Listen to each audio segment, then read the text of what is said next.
Hey everybody, what's going on? Hexlex here with another Master Duel video for you guys. Today we're going to be looking at another Swordsoul deck. Yeah, this one's a little bit different from the build that we last covered, which is our Tenyi Swordsoul deck.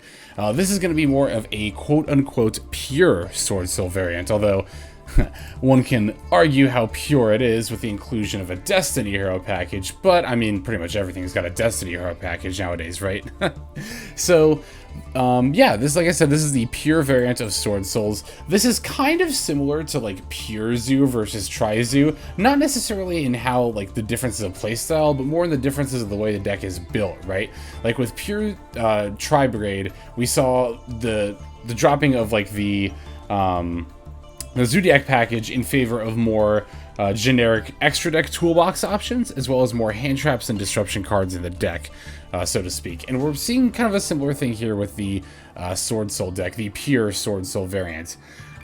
As always, I'm going to go through the list card by card. We'll talk about the card choices. In particular, we'll talk about the differences between this build and the Tenyi build, and then we will watch some games. So, first off, we've got PSY-Frame Driver, 2 Maxx, 2 PSY-Framegear Gamma, 3 Ash Blossom and Joyous Spring, 2 Ghost Belle and Haunted Mansion, 1 Destiny Hero Celestial, 3 Swordsoul of Mo Ye, 2 Swordsoul of Taia, 3 Incredible Ecclesia, the Virtuous, 1 Destiny Hero Dasher, 3 Swordsoul Strategist Longyuan, 2 Tenyi Spirit Vishuda, 1 Nibiru, the Primal being, 2 Fusion Destiny, 3 Swordsoul Emergence, 1 Swordsoul Sacred Summit, 2 Called by the Grave, 3 Crossout Exterminator, 2 Infinite Impermanence, and 1 Swordsoul Blackout. Now down here in the extra deck, we've got 1 Destiny Hero Destroyer, Phoenix Enforcer, of course,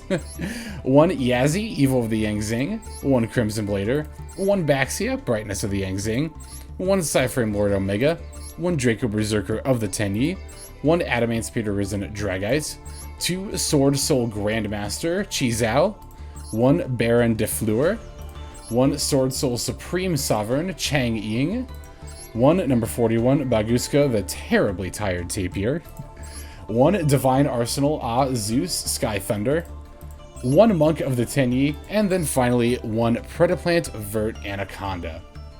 So yep, that is the list card by card there.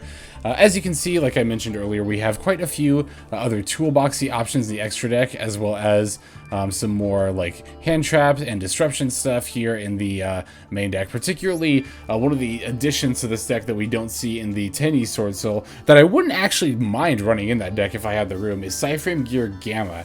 Now, I actually am not quite as big of a fan of this card in decks like Tri-Brigade, as much as some other people are. I don't think it's a bad card per se, but for me, what most often turns me off of this package is the PSY-Frame Driver. Having to run like the vanilla monster, you know, feels like a Garnet. I mean, it's literally a Garnet in the term that's a vanilla. But the PSY-Frames are actually a fair bit better in a Swordsoul deck because, for one, we can actually, like, we have synchros to make, like, not just, you know, one level 8. Because sometimes, yeah, a deck will throw in, like, Omega if you're playing Gamma just to be able to make it. But we actually have a variety of level 8 synchros that you can make with the PSY-Framegear Gamma and then the PSY-Frame Driver, which is very, very nice. PSY-Frame Driver is also a normal monster, which is nice for the Vishuda here. This is actually very relevant, can come up pretty easily. Having the PSY-Frame Driver out can, you know, turn on the Vishuda. You can sometimes even send it for Monk of the Tenyi to set up like a Blackout.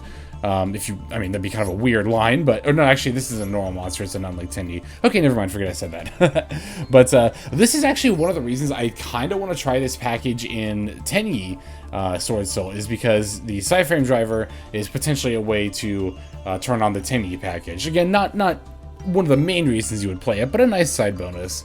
The bigger side bonus, again, of course, being able to go into a level 8 synchro with the package. Of course, another noticeable difference of this deck as opposed to the Tenyi build is that we are playing good old Destroyer Phoenix Enforcer, the card that is now making its way into almost every deck. I don't think actually makes its way into the Tenyi variant, to be totally honest with you guys. I don't think it's bad necessarily. However, I don't think we just have quite enough room, especially if you're like me and you like to keep your deck at 40 cards. Again, I know Swordsoul is a deck where you can go above 40 cards and you're generally fine. Like, again, if you're playing the Crystron variant, I've seen those builds go up to even 48 cards. That's kind of insanity to me, but I mean, those people just must live at a different speed than I do. I don't even like going to 41 if I can help it, so that's not to say I'll never do it. I could, you know, branch out my comfort zone a little bit with Swordsoul. It would be the deck to do it with, to go above 40 cards, but for now, I'm sticking to my nice, neat 40 card builds. But yeah, we're playing Destroyer Phoenix Enforcer here. It's one of the things that we run in lieu of the Tenyi package, and, you know, even though the Tenyi package does lead into more combo-type plays, I will say that it is very nice to have just the Destroyer Phoenix Enforcer line to fall back on if your plays fall through. I'm still kind of used to, you know, looking for ways to go into this card. I'm sure even in the replays we're watching, I don't think so off the top of my head, but I wouldn't be surprised if I missed an opportunity to go into Vert when one of my plays got stopped and then make a Destroyer Phoenix Enforcer. So, yeah, like I've said before in past videos, I'm not a TCG player. Oh, I was, but not since like 2016, 2017. So, you know, playing with these newer cards like DPE is still very much a new experience for me. And then we're also running a couple of minor, like, just number of copies differences. Like, we're playing 3 Ecclesia instead of 2 here because we have the room, and also it's a little bit more important in the pure variant, obviously, to be able to go into your Swordsoul plays. We are still playing Vishuda, even though this isn't the Tenyi variant, because it's such good just generic removal, right? And that's also why we have the one Monk of the Tenyi in the deck, is if we have this card in our hand and we're going second and we want to make plays, but we want to get rid of like a back row or a problematic like floodgate type monster off the field, we can special Vishuda, send it for the Monk, and then immediately we can use the Vishuda's effect in order to get rid of that problem card.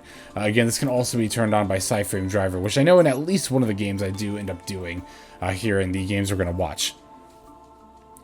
We're still running 2 Belle. This is actually going to be kind of a recurring trend, at least for the start of Season 5 here, because we're going to see, and I mean, it'll probably be even more of a trend. I bet I'll even go up to 3 at some point, but because Swordsouls and DPE are so prominent, I think Belle is a very, very, very good tech choice of disruption / hand trap to run right now. It's not even just because of those. I mean, Belle can actually stop a good number of things against the average deck, including call by is actually one of the more common things you'll stop with it.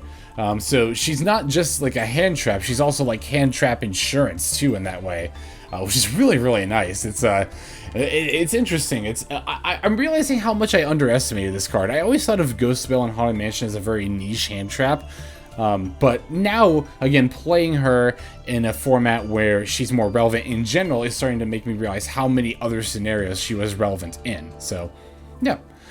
We're playing a third Crossout Designator because we don't have quite as many like backup combos like we had with the Tenyis, so it's a little more important for us to be able to make sure our plays go through.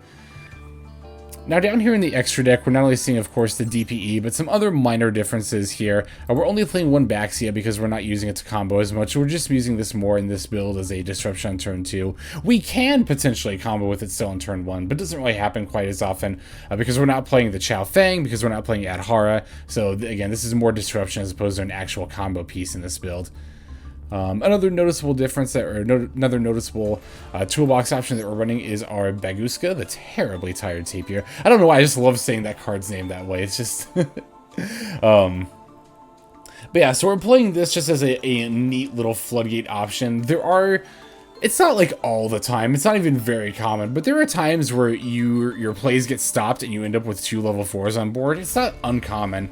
This is just a nice little side play you can go into to be like, you know, hey, you're going to disrupt me, well, I'll go ahead and disrupt you. So it'll keep your opponent from doing anything too scary on their turn, ideally. And then we also even have the option to go into Zeus with the Tapier. Again, that's a very niche line. Honestly, there are other extra deck options that you can run. Like, for example, if I had a Shen, I would absolutely be playing it in this extra deck, because you can make level 9s by banishing the Swordsoul Emergence and increasing the level of one of your worm monsters. Definitely not hard to make Shen in here. So if I had a copy, I would play it. Another line I would go into is, I think it's number 38. right? Yeah, so you can actually go into Hope Harbinger as well with the drag. Hang on, I have to find this here. Well, it's the oh shoot. Hang on. I'm trying to remember. It's the drag along. I think it's called something like that. It's the thing we brought this out with in the normal rare event. Here, actually, that would make it easier to find. Oh, I'm such an amateur for not remembering this card's name or number. What was it? Let's see. Oh, here it is. The Dragolobion. There's a package with that you can run, as well as the... Okay, I know this number I'm looking for is number 100, and I also know that it's a ultra rare, so we'll go ahead and turn these off. Oh my god, it's... Sometimes Master Duel's search engine is a little weird. Like, if I search number 100, how is the actual monster number 100 not the first thing to come up? Well, suffice it to say, you can play that engine in this extra deck too, but I don't have number 100 or... number 38, so that's why I'm not playing those either. I think I would ideally like to play that engine over Baguska and Zeus, or maybe like a Shen and another random extra deck card over Baguska and Zeus, but you know, these two cards are actually still definitely not bad in the extra deck. Like I said, because we're playing the pure variant, we don't have as many like synchros to combo into. We have the more like toolboxy options for our extra deck. Other cards you could consider playing in the extra deck that are kind of generic and toolboxy are let's see, Clearwing, or not Clearwing, Crystal Wing. Yeah, Crystal Wing is a good level 8 to play in the extra deck sometimes. Oh, here's one that I wanted to bring up, Ruddy Rose Dragon. This is a good generic level 10 to play. You could play this in the Tenyi variant as well. Wouldn't be too bad. But again, I don't feel the need to play it right now, and thus I don't feel the need to craft it either. So another card I actually did want to talk about that I didn't bring up in the Tenyi build that I did kind of want to mention in at least one of these Swordsoul videos is Arch Nemesis Protos. So this card is actually fairly good for this deck. However, I've elected not to play it just yet. I'm not opposed to playing this card. But at this point in time, in my initial testing and my initial builds from theory crafting and initial testing, I've not found it necessary to play this card specifically on Master Duel ranked ladder. Now, if I was playing in a best of 3 format, that would definitely be a different story, because I think Arch Nemesis really shines when you know what your opponent is playing. And if you're playing best of 3, it's still fine to play turn 1. Like, you would still definitely main deck this card.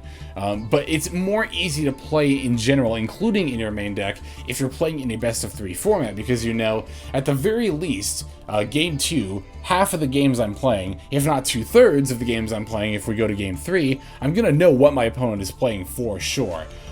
This card's also kind of weirdly better IRL than in Master Duel in that regard as well, because if you're playing in a relatively limited player pool, be it at your locals or at like the top tables of like a regional or a YCS, you're far more likely to know what your opponent is playing than even if you have not already played against them. Definitely as opposed to Master Duel ranked ladder, where you have literally no clue what your opponent's playing. Now, that's not to say you can't just like call an attribute on turn 1, and it's worth noting that you don't actually have to destroy the monsters in order to lock out that attribute. You can just make this and call like Dark, I guess would be okay to call, but it's still not even that great to call Blind in a Vacuum in best of 1 Master Duel format, because the meta is not as predictable as if you were playing like a high level event, right? Even in like Diamond Race, you're still going to run into a very wide range of decks, more so than you would see in a typical tournament format. Not only that, but even if you look at the decks that are seeing a lot of play right now, I was going to say doing really well, but doing well and seeing a lot of play are actually different things. If you look at the decks that are seeing a lot of play right now, we're seeing a huge variety of attributes among those decks. I mean, not including, but not limited to Swordsouls, all the different Swordsoul variants that are out there, but like Trizu is still relatively popular. Virtual World plays a fair different number of attributes. Like, I don't know, it's hard to call one attribute, even if you know what your opponent is playing, I think against enough meta decks. Like, that combined with the fact that I think this card is not as good in best of 1 format versus best of 3, and not as good in Master Duel versus IRL, has led me to believe that I don't know, I don't think it's a staple card. Again, I'm not saying it's a bad card to play in this deck. It is definitely still a viable and even good option. I just don't feel it necessary to play it. Now, if further testing shows that, like, hey, maybe there are a lot of situations where Protos would actually be pretty good, I mean, or if I see that this card is, like, seeing enough good of a win rate in decks that it's being played in, that, okay, maybe then I'll go ahead and try it. But, yeah, for the time being, let me know what you think of Arch Nemesis Protos in Master Duel, particularly in the ranked best of one format. I'd love a lot of input about this card, because, again, I'm still relatively new to Swordsoul, so you know, I know you can search this card, and I know it's very easy to summon, but maybe it has other functions that I'm just not aware of. So again, do let me know in the comments. I'm extremely intrigued to know more about this card so I can better evaluate it. Okay, I think that covers pretty much everything I wanted to talk about in the build here. I'm just looking over the main and extra deck. Yep, I think I've covered just about everything I want to say about the build, as opposed to the Tenyi build. Now, let's go ahead and watch some games here where I show off the deck. Okay, so this first game is going to be against Ancient Warriors, which is fun. You know, I always like to see fun decks like Ancient Warriors. And of course, I looked at the deck, and it's of course playing the DPE engine. Like, just about every single deck is right now. Opponent's going to take the first turn here. We open an Imperm, so we have some amount of disruption. The rest of our hand actually looks really good. I mean, obviously, ideally, this Emergence would be a different card, but opening Ecclesia going second is obviously pretty good. And then we've also got the Emergence in the Summit. We definitely have, like, a whole multitude of plays that we can do here. And then, of course, we even draw Fusion Destiny to top it off. It's like, as if this hand couldn't get any better. So I'm going to lead with the Imperm against, I want to point this out, against the Ancient Warriors, Rebellious. It's funny how very uniquely in Master Duel, a lot of the time I don't know a card's full name specifically because it doesn't scroll. Just interesting difference between that and IRL, but yeah, this card can obviously destroy my cards as a quick effect, so I definitely want to negate that. This card can basically, like, it can negate spell trap activations as a quick effect, which I'm definitely not as concerned about as them just blowing up my monsters. So I'm going to lead by specialing the Ecclesia, but my opponent's got a call by here. That is one of the weaknesses of Ecclesia, and it's why I only play 2 in the Tenyi variant, is because, don't get me wrong, Ecclesia is a good card, but she's so susceptible to disruption and hand traps.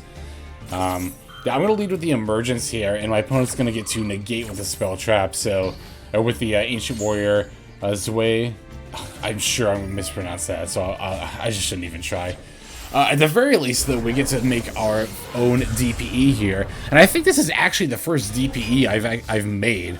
This was these games were played day 1, alongside the Swordsoul Tenyi variants, day 1 of the new pack coming out. So, yeah, if I remember correctly, this is the first Destroyer Phoenix Enforcer I've ever made. Like, ever. So, hey, you guys get to see it right here, live. Well, not live, but you know what I mean. In any case, because DP is an absurd card, we're going to go ahead and wheel it back after popping our opponent's back row there. And now we get to use it as disruption for our opponent's plays. And we still have another Emergence and the Summit in our hand, so we're still looking pretty good for plays during our next turn. Opponent's going to Prosperity for the Tenyi. I'm going to go ahead and pop it with the DPE as soon as it's activated. A thing to note about Tenyi, so I know that, like, MST negates is a meme, but it actually works if it's against specifically a continuous spell or trap card, because continuous spell and trap cards have to remain on the field in order to resolve their effect. That's not the case with, like, normal spell or traps, quick play spells, like that kind of a thing. So, if you chain a destruction effect like DPE or even Mystical Space Typhoon, MST, to a Tenyi, for example, to destroy it while it's resolving, specifically while it's resolving, it'll actually work. And oh, my opponent concedes there. No, man, I was gonna be like, oh, here, watch it destroy and then not get the surge. Like, I thought that was gonna happen there, and I was gonna get to show you that, but I guess my opponent just had enough of DPE. Maybe just, I don't know. In general, or from that one game, either way. Alright, let's go ahead and watch the next game. Alrighty, this game is against the Straight Up Mirror Match. This is playing against another pure Swordsoul deck. It is pure specifically, I looked, it was not playing the Tenyi package. Alrighty, so we're going to take the second turn yet again here. We opened Ecclesia as well as Maxx and Nibiru. Obviously very, very good for us. So, Opponent's going to lead with a Mo Ye, revealing a Blackout. That's actually not good for me because Blackout is one of the better cards for them to open and also reveal. But fortunately, they don't have a counter to the Maxx here, so they're either going to have to stop their play short or give me a fair amount of draws here. Now, they do decide to go into a Chi coming up next here, so they are going to continue their line of play. We draw Vishuda. That's very, very good to use as removal there. Opponent's, of course, going to chain block the Mo Ye with the Chi, as you always want to do there. And they're going to, and then they're going to search a Taia. Then they're going to follow up with a Fusion Destiny for one more special summon. And this is actually another reason that Fusion Destiny is so good, like just DPE in general, right? Because like my opponent got to set this up and they stayed under 5 summons for Nibiru, right? Mo Ye was 1, the token was 2, Shizao was 3, and then DPE is 4. So like among all of the other absurd things DPE can do, like you can even play around Nibiru with it. It's so gross. It's such a gross card, but even though we can't Nibiru, we do get another draw. It's going to be another Ecclesia, which we unfortunately won't be able to use, but we do draw a Gamma here, and this Gamma is actually going to be, from what I remember, fairly important for this game. So I'm going to lead with the Vishuda here. My opponent's going to immediately respond with DPE. I am so fine with this. I am 100% fine with this. I think my opponent must have assumed, maybe, I don't know, I shouldn't assume what my opponent is assuming, but I'm guessing the reason you would pop with DPE there is that my opponent thinks I'm playing the Tenyi variant and doesn't want me to go into plays. Either that or what they likely want to do is just cut off me from, you know, turning the Vishuda into the monk and then making the Vishuda live. Maybe they're banking on their Chi and their back row as all the disruption they'll need here. Either way, I don't know that I necessarily would have popped DPE there, especially because you could just do it in response to the Vishuda bounce effect, so in any case, I'm actually going to Gamma when my opponent uses the DPE effect to revive, so not only do we get to ensure that our opponent won't get their DPE back, but, like I mentioned back in the deck profile, this is a kind of sneaky way I was able to set up the Vishuda anyway, because now I control a non-effect monster, and Vishuda only dictates that you control a non-effect monster in order to banish it and bounce something, so since I have the driver out, we get to banish and bounce the Chi. Opponent's going to chain the Blackout in order to pop my Gamma and driver, so I don't get my free level 8 synchro, but you know, I'll wipe my tears with my Mo Ye I'm normal summoning here, right? Yeah, I'm going to normal summon Mo Ye, reveal Mo Ye. Opponent's going to Nibiru in response, which is like, ooh, I didn't even realize I'd summoned that much up to this point, but indeed I have, so the Nibiru is going to be valid here. Now here's something here's something very, very minor that my opponent did that actually ended up costing them this game. They put the Nibiru token in attack mode because they figured they want to do some damage to me, and it's like, oh, it actually has less attack points than defense points, so doesn't it make more sense to put it in attack mode here? That's actually not the right answer in this scenario. This can be right sometimes, but they would have definitely been better off putting it in defense mode because I have the Ecclesia in hand.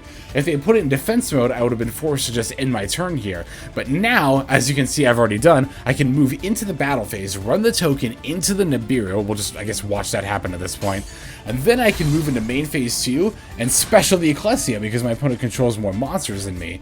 And now I get to go into a Taia, which I know is going to be live because I've got the Mo Ye engraved, and then my opponent's going to have the concede there because I still have massive hand advantage on them from the Maxx from their first turn, and now I get to continue into my Chi line. I get to search Longyuan, I get to make it Baron. I'm sure they know I'm going to do this because they're also a pure Swordsoul player.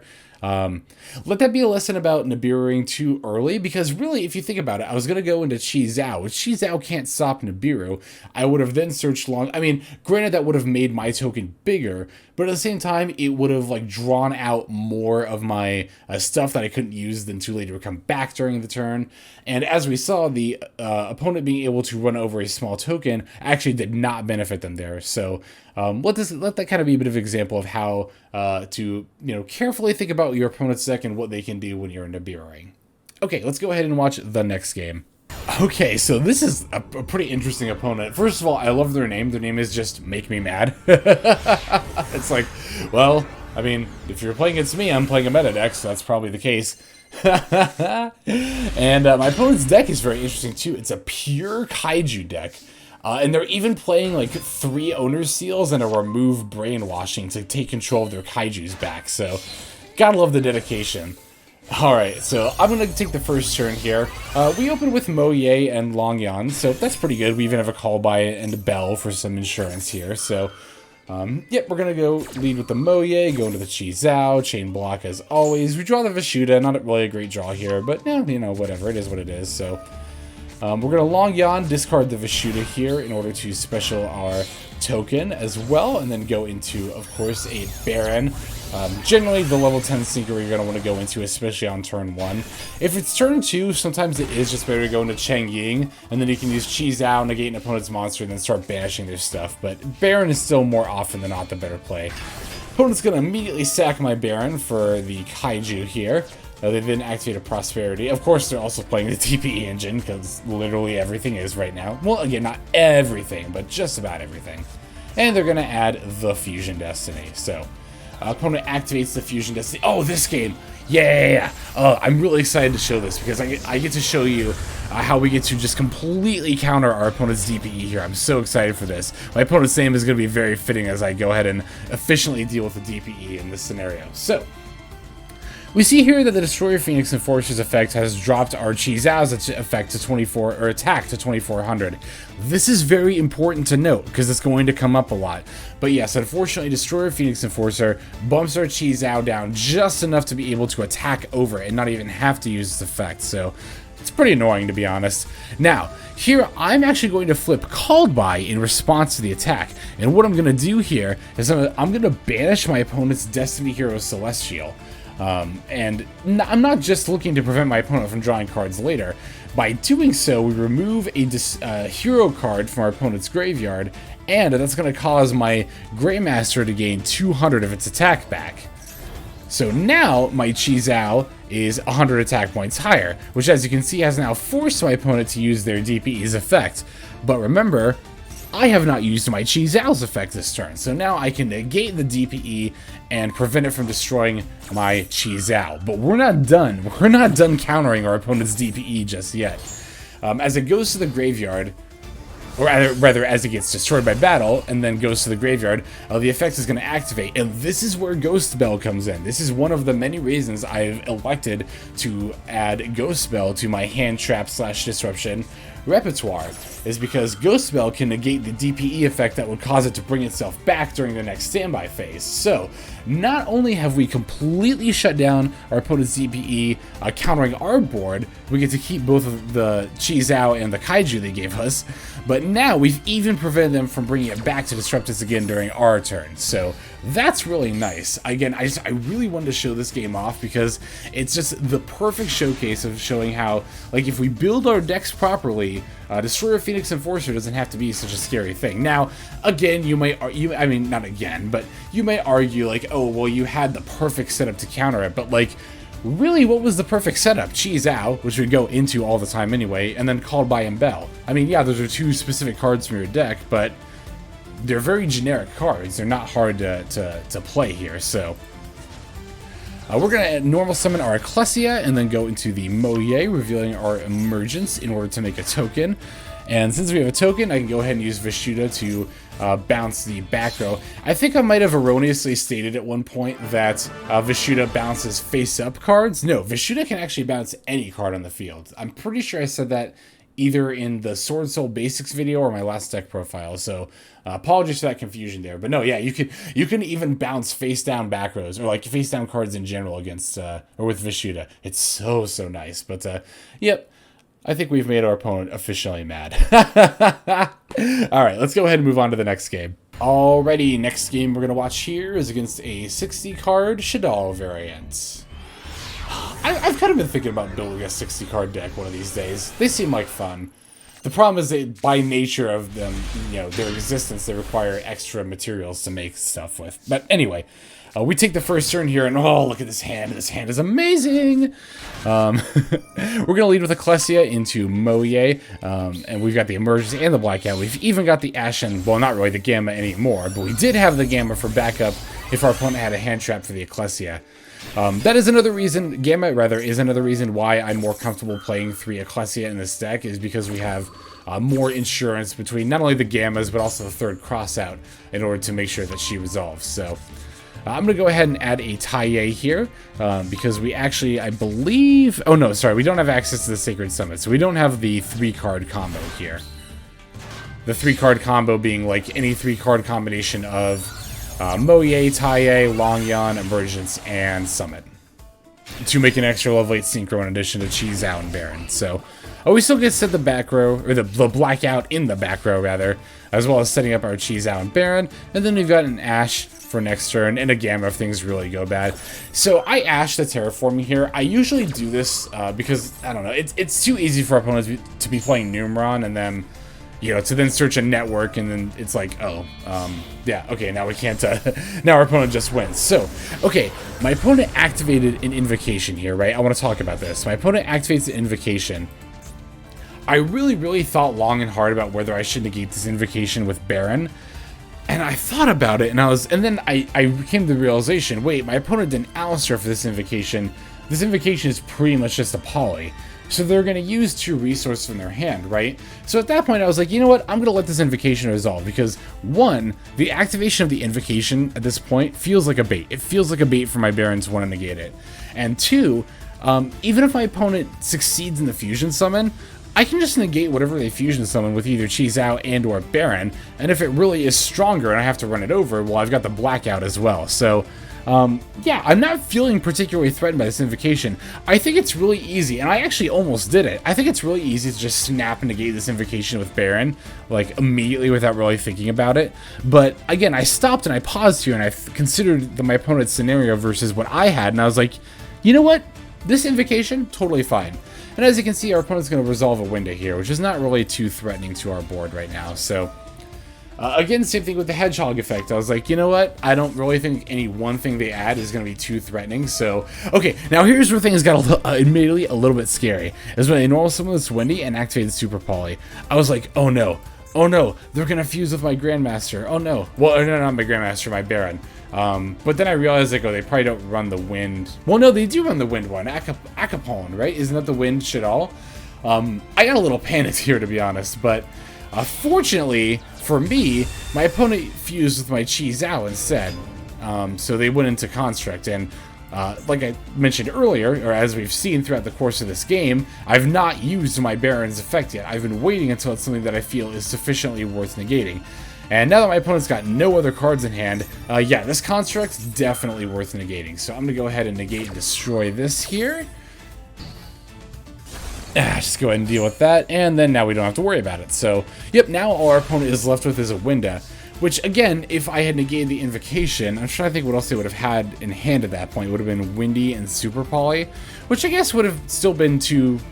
Or no, sorry, if I negated the Invocation, they would have had Windy and Super Poly and the 2 Hedgehogs, which would definitely have been a lot worse for me if they'd had that and then gone into the Super Poly as opposed to the scenario that I put them in. So, again, with Baron, with our negates, we want to be smart about them. Don't just negate the first thing that even seems like it would be good to negate, like an Invocation. Again, you would typically think, oh, Invocation, a Fusion Summon? Yeah, I definitely want to negate that, but... Again, it's important to stop, think, okay, what is our opponent realistically going to do to threaten our board if this resolves? And, yeah, by doing that, we've left our opponent with only the Winda. And, yeah, they're just going to concede as soon as I go into my turn. Which, granted, I mean, I had the Mo Ye, but I didn't actually have plays with it. But also, like I said, our opponent only had the Winda left. They had nothing else. They didn't even have a Shadal spell or trap to add back with it. So they would have been in straight up top deck mode, which is definitely not an ideal spot to be in. Alright, I've got one more game for you. Let's go ahead and jump right into it. Okay, so this last game is actually going to be against another Shadal deck. This one's not a 60 card variant, it's only 41. And do I even need to say, oh yeah, it's playing DP, of course. Why wouldn't it be? Especially Shadal, a deck like Shadal. Alright, our opponent's going to take the first turn here. We've got the Belle and Imperm for potential disruptions, so that's pretty nice. They're going to start by Foolishing the Squamata here. And then sending the Windy to set up the Windy to summon from the deck. Looks like they're going to set up a Beast, but fortunately for me, they actually opened must be a fairly bricky hand, because they set 2 cards and passed. Now with the two, well, just Crossout Designator in general, I'm feeling fairly confident in my plays here. I'm going to lead by summoning Mo Ye and activate the Longyuan. Opponent's going to chain the El Shaddai Fusion, which is actually really good on their part, because now they're going to get me with the Winda during my turn. Which means after I summon the Swordsoul token, I'm not going to be able to summon anything else. So, and it actually plays around my impermanence as well, because then I can't use it from hand because I have cards on the field. So, yep, they're going to stop us there. And then, but fortunately, they don't have many other plays themselves. They're just going to normal this aerial and battle over my monsters. And then just pass at that point. Totally fine with me. I noticed they fused the Celestial, so I think their hand must be a bit bricky here. I'm going to lead with Imperm to not only negate the window, but also neutralize their back row here, since we set it the Imperm in the same column. I'm going to special the Ecclesia and activate, but unfortunately, for my opponent rather, not even Super Poly is immune to Imperm. Because, if we note, neither player can activate cards or effects in response to this card's activation. That is very different from this card cannot be negated. It's very easy to read this line of text and think to yourself, oh, Super Poly can't be negated, because you can't. But no, it's you can't respond to it. Now, I impermed before my opponent Super Poly'd, so the effect resolved, that's going to end up negating it. The negation is not being activated in response. Neither the card or effect is being activated in response to Super Poly. Both the card and effect, my imperm, have already resolved here. So that's why my opponent's Super Polymerization gets negated here. Oh, and then they just concede at that point? I thought the game went on longer than that. Oh, I'm sorry. I would have liked to have shown a more substantial game than that. Sorry, I assumed the game went on longer, but no, I guess my opponent just just rage quit when their poly didn't resolve. It's funny, and it's why I always put impermanence in the middle zone, because I think there's even a setting for it if you're like playing on console or something, but most people will default their first spell or trap to the middle column. Now, granted, my opponent set, in that scenario, my opponent set first, and then I set imperm in the same column in response, but when setting imperm first, I always set it in the middle column, because it's so easy to win games by just flipping up an imperm, your opponent realizing that, or not realizing their spell or trap is going to get negated, it gets negated, and then they concede or just lose from there as a result. So it's one of the reasons I also like playing imperm over droplet in decks like Swordsoul. Not only because we lack the resources to play droplet efficiently in this deck, but also being able to efficiently negate multiple stuff with one card without having to with one card without having to invest multiple cards. Very, very nice. Alrighty, let's go ahead and take one last look at the list for the outro.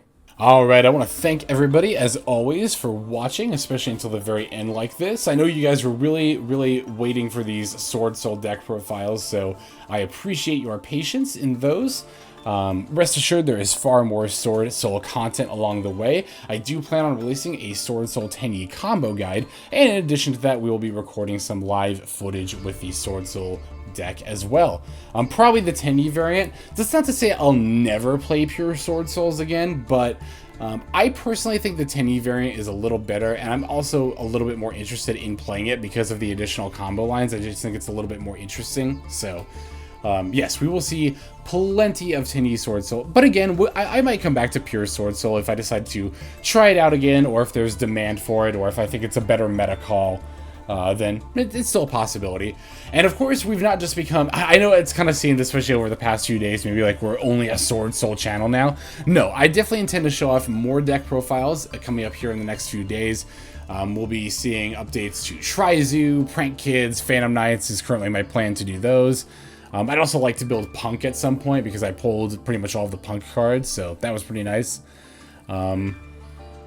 Yeah, and then of course there's the Fusion event as well, which I think is currently ongoing at the time this video is out. So we will be seeing footage of that as well, or have already seen. Just depends on, you know, the timing of this release. But in any case, like I said, thank you for watching all the way to the end. I'm especially thankful if you're commenting and subscribing. I love your guys' feedback. And of course, subscribing is the best way to stay up to date on my videos as they come out every day. But don't feel like you have to, you know, as long as you're just along for the ride with me, watching, that is a-okay with me. So, without further ado, this is Xlex, signing out. Hope you guys have a fantastic day.